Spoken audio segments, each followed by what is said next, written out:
Alberta is a wealth of natural resources, but they won't let them build a pipeline to the Pacific. I think we should let them come down into the U.S. and Alberta is a natural partner for the U.S. They have great resources. The Albertans are very independent people. Rumors that they may have a referendum on whether they want to stay in Canada or not. Sounds like you may know something up there. Look, people are saying people are talking. People are talking. People want sovereignty. They want what the U.S. has got. And putting aside the independence part, do you think that the U.S. would permit a pipeline that came down into the States and then went to the West Coast to get to the Pacific? Because that seems to be blocked right now by the British Columbia provincial government and Indian bands. This Treasury Secretary was fairly bold, I think, in his language. What do you think? Was that do you have any thoughts on that? Can you expand on that? Is that U.S. I think number one is the very positive statement about Alberta, but I think it's how Americans generally feel about Canada.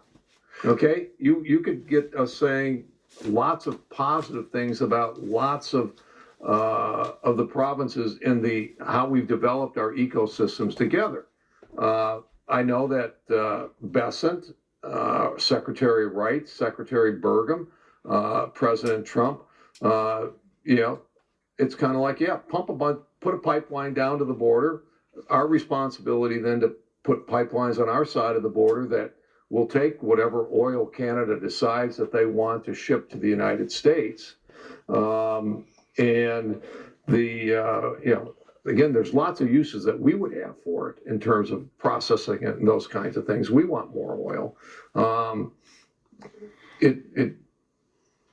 If Alberta wanted us to build a pipeline to the West Coast, because they said, hey, we want, we've got another 2 million barrels of oil per day that we want to ship to Asia and Japan, I would think that we'd be very open to having that discussion.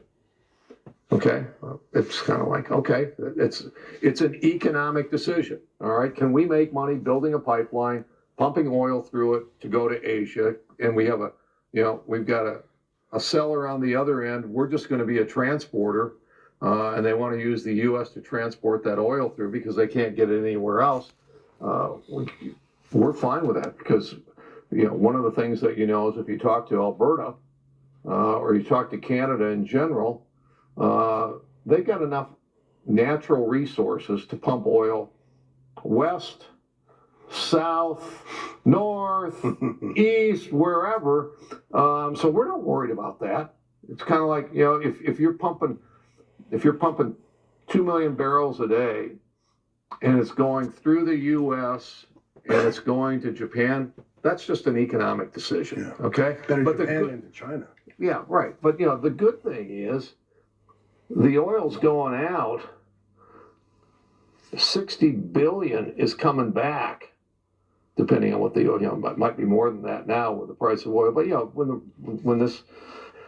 when it settles down, it's 60 billion is coming back to Canada, right? So roughly. Well, you talk